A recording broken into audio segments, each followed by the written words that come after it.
Halo, apa kabar pemirsa Silam Pari TV? Jumpa lagi dalam investigasi malam ini.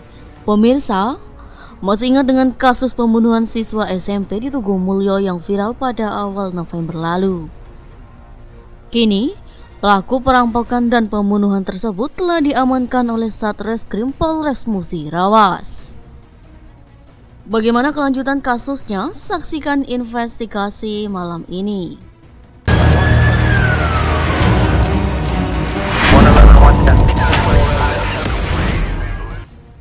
Selamat malam pemirsa Silam Pari TV. Kembali lagi dalam investigasi malam ini. Pemirsa, Satreskrim Polres Musirawas berhasil meringkus terduga pelaku pembunuhan yang menewaskan FD, seorang pelajar SMP yang viral di laman media sosial lantaran kasus perampokan dan pembunuhan. Setelah 1 bulan lamanya, akhirnya pelaku berhasil diamankan pada Senin 19 Desember 2022 oleh tim Landak Satreskrim Polres Musirawas. Pelaku tersebut adalah Sumaryanto alias Bendol yang ditangkap di pondok tempat pelaku bekerja di Dusun 6 Desa Prabumuli 1, Kecamatan Muara Lakitan. Pelaku sendiri merupakan warga desa Yenganirejo, Kecamatan Tugu Mulyo, Kabupaten Musirawas. Dalam pengakuannya, dirinya menyampaikan seusai melakukan pembunuhan terhadap korbannya yang adalah pelajar SMP Tugu Mulyo, pelaku kabur ke Megang Sakti. Kemudian motor korban dijual di Semangus, Kecamatan Muara Lakitan, seharga 3 juta rupiah. Dari hasil menjual motor tersebut diberikan kepada anak pelaku, serta sisanya digunakan untuk mabuk-mabukan serta untuk membeli narkoba jenis sabu. Kemudian, tersangka kabur kembali untuk bekerja di Desa Prabumuli 1. Kembali pelaku menambahkan, dirinya melakukan pembunuhan lantaran korban melawan saat diancam, serta ada yang melihat kejadian tersebut dan takut ketahuan sehingga dilakukanlah pembunuhan. Sebagian saya kasih ke anak saya dan sebagian saya gunakan untuk mabuk, Pak. Mabuk apa? Sabu. Udah itu aja, Pak. Untuk mabuk sama kasih sama anak saya, Pak. Mabuk? Ya, narkoba. Untuk minuman sama narkoba, Pak. Oh, narkoba. Makanya apa gitu? Narkoba jenis sabu sama minuman alkohol, Pak. Menurut info katanya baru keluar dari penjara. Iya, Pak. Sudah berapa kali? Saudara sendiri. Sudah berapa lama? Baru sekali. Dengan perkara yang sama? Bukan. Pertama penggelapan, Pak. Jadi motivasinya ini duit sebenarnya. Setelah itu, setelah selesai eksekusi korban, larinya kemana? Saya lari ke daerah Megang Sakti, terus ke Semangus. Jual motor di Semangus. Setelah itu saya berangkat bekerja ke Desa Prabumuli.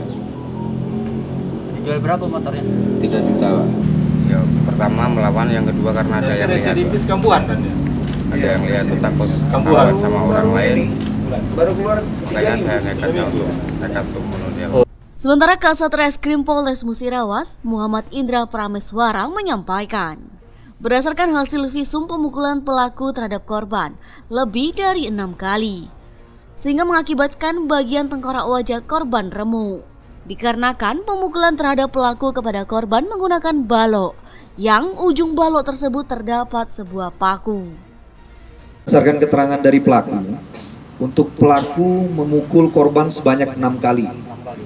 Namun berdasarkan hasil visum diketahui bagian tengkorak depan wajah korban itu remuk.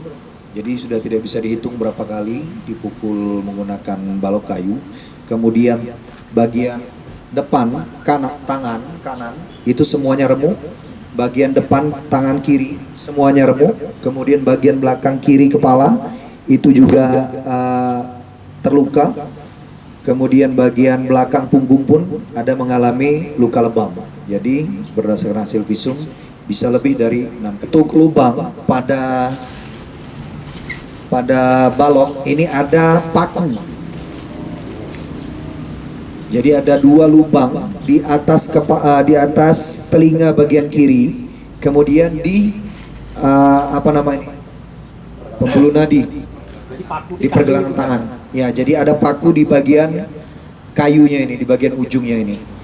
Nah, kemudian untuk pelaku ini tidak tahu alasannya dengan adanya paku di bagian kayu tersebut.